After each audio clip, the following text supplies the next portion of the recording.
Hey guys, welcome back to my channel. I'm Eric and I like to read, and today I'm going to be doing my October wrap up. So, in the month of October, I didn't read as many books as I wanted to, as per usual.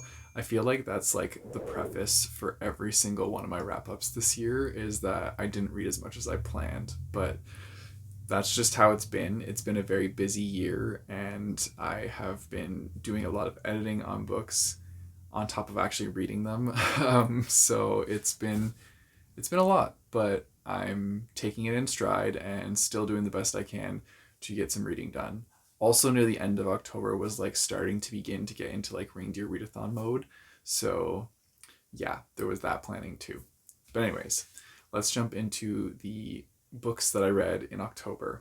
So I only managed to complete 3 books. Not amazing, but I'm still going to share my thoughts on them with you guys anyways. So the first one is Divergent Terror, The Crossroads of Queerness and Horror. And so this was sent to me by Off Limits Press, and I was excited to get to this one.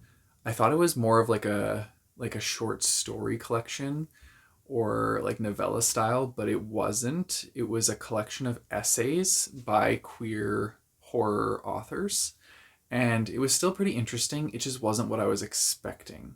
I did like to like learn about these different horror authors and their perception on the queer community and horror interconnecting. Like it was really cool to see that and how they would like tie some things together and how some people had like awakenings through horror and just yeah, it was a really cool journey through all these different essays, and you got to like learn a lot about them, and you got to like feel that nostalgia too, because like if you like horror a lot, then there's a lot of horror references to like different movies, pop culture, books, like all sorts in this thing. So yeah, it was a good time and just not what I expected. I would probably give it like a 3.5 to 4ish because yeah, like like I said, it wasn't what I was expecting, but like still surprised me in ways. And so yeah, it was an interesting time. I also have a couple of extra copies of this, so I might do some sort of giveaway for it. But yeah, keep your eyes out for that. Then I read The American Boyfriend, and this one is by Ivy Neo. I'm pretty sure that's how you say the last name. I could be butchering that though completely. This is just the ARC cover, not the finished cover, because this was sent to me a while ago. Yeah, I ended up reading this one. It was about a woman who travels to America, Florida specifically, to be with this man that she met online. They started dating. He had like work over in London where she was from. And so when he was there, he would visit her. And they decided that, hey, let's get together and let's actually like go be on a vacation together, spend some time together, and go from there. And so she flies with her daughter to Florida to meet up with him, and he's nowhere to be found. And so she needs to do what she can to get to the place that they rented so that she can be there whenever he gets there, but he's just not responding. And so she's kind of like in a new country that she hasn't been to before on her own with her daughter trying to figure it out. Um, yeah, so the way this one went, it wasn't overly surprising to me. Like I found it to be pretty predictable, to be honest, and there wasn't too much excitement to it. Like it was very slow paced for me. I was hoping for like more of an action packed like plot, and there were definitely some parts like if you like domestic thrillers, then this might be up your avenue because it's kind of like a domestic thriller, but like in a vacation setting with um, a character being in a country that they're not used to. Yeah, I don't know. There wasn't much to these characters though. That's the thing. They didn't really have much around them, so you didn't really feel much for these characters and the predicaments they were in, um, which is unfortunate. Like I feel like I wanted to feel for them, but yeah. And then the big twist at the end, I kind of like called it already like halfway through. So I was like, okay, this is when it was revealed. It just wasn't that exciting to me. So I don't know. It was it was okay. I wouldn't read it again, but it was okay.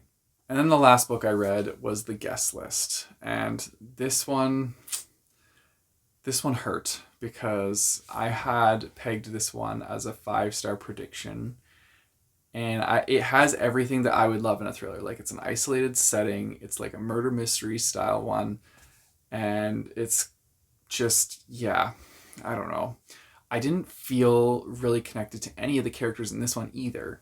And so this one's told in like multi perspective, where it's a bunch of different people going out to this secluded island to go to this wedding. And so you're following different perspectives. You see, I think the perspectives are like the wedding planner, the bride's sister, the bride, the bride's best friend's wife, and one other, oh, and the best man. Those are like the perceptions that you get throughout this book. And so you get a lot of different perspectives, but each person, like, I didn't really like any of them. So it was really hard for me to like care what happened. It was well thought out and it played well because there was like a twist at the end that I was not expecting. So that was interesting, and that kind of like got me there. Um, and I'll give it points for that, for giving me that surprise. I also think that the atmosphere was written really well, and like being on this island in this like dreary place that has like a bog on it as well, so you got to be careful like where you go so you don't like sink into the mud and get stuck, or like go too far and like fall off these coastal cliffs. It gave you like the really like moody setting, so I did really enjoy that. But the plot overall was just kind of lackluster and slow, and I didn't really care for the characters. So I don't know. Like, if I had to lean towards one character, it would probably be Hannah, who is the bride's best friend's uh, wife. Like, I would probably like her the most out of everybody.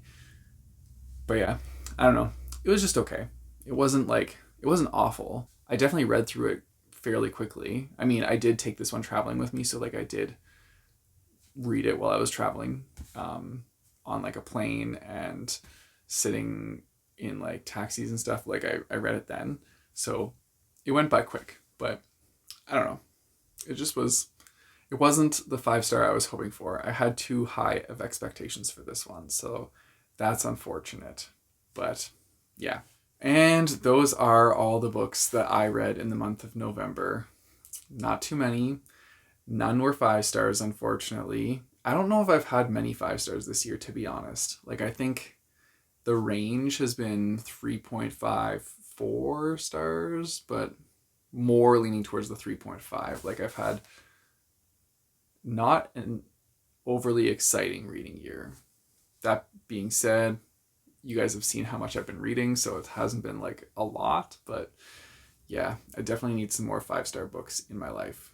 Although I feel like when it comes to like December, I will be doing lots of Christmas books. So maybe there's going to be some 5-star Christmas books. I don't know. I've rated some Christmas books 5 stars in the past. We'll have to wait and find out. But anyway, that's it for my reading wrap up for October. Let me know if you've read any of these books, or if you had a good book that you read in October that you want to recommend to people, then tell me about that one. If you guys want to support me, I have a Patreon and a Ko-fi page, which I'll put in the description down below, as well as a link to buy my bookmarks. You guys know the drill. Don't forget to like and subscribe. Hit that bell notification button so you get notified when I post new videos. I post my videos on Tuesdays and Thursdays. And until next time, keep on reading.